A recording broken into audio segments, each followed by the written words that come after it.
माझा वाढदिवस विनोदी गुरुजी पेशंट म्हणून नाही, तर माझा एक लहानपणीचा मित्र,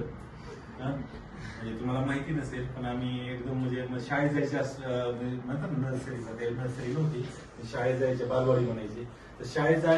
जायच्या आधीपासूनच आम्ही आणि आमचं काम काय असायचं, आता उन्हाळ्याच्या दिवसामध्ये आंबे काढणे, गोळाखाली खेळणं, परत उद्योग काय केले ते सांगा. बरोबर केले, बाकीचे उद्योग मला पण कळायचं सामान्य करतात आंबे काढणे. पण ते एकदाच काय होतं माहिती का, बोरं काढत असताना गुरुजी ह्या गोष्टीत म्हणजे विनोद गुरुजी खूप असं झाडावर उंच नको जाऊ म्हणलं तरी उंच झाडावर जाणार. परत अजून त्यांनी सांगितलं नाही, परत खूप खोल विहीर असायची, म्हणजे विहिरीत खाली पुढे घेऊन तळातली माती आणणार, पुढच्या पाहणाऱ्याला भीती वाटायची, एवढे हे आणि एकदा काय झालं, आम्ही बोरं काढत होतो, त्यांना म्हणलं त्यांच्याच राहण्यातले विहिरीत बोरं काढतो, आम्ही शेजारी राहायला, शेती शेजारी, आणि ते मुरीचा फांदा फांदी ना पार असे वड्यात गेलेले, आणि आम्ही म्हणायचो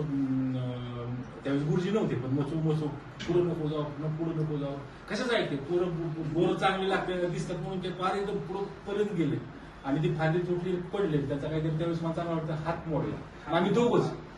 नंतर आणि शाळेत जाताना मग ह्यांच्या वावरात शरद आम्हाला जावं लागायचं, मला दोनच्या दिवस मी शक्तीत गेलोच नाही, घाबरलो, पण आता आपल्यावर आपल्याला तिथं जाताना नक्कीच अडवणार आहे. मग परत गुरुजी मला शोधत आले, म्हणजे अरे काय आपण काही घरी नाही सांगितलं असं खूप चांगले दिवस गेले आमचे, खूप लहानपण आम्ही बरोबर हे केलेलं. त्याच्यानंतर जरी पुण्यात आलो असलो तरी त्याच्यानंतर गावाला गेल्यानंतर पण आम्ही पूर्ण वेळ बरोबरच असायचो,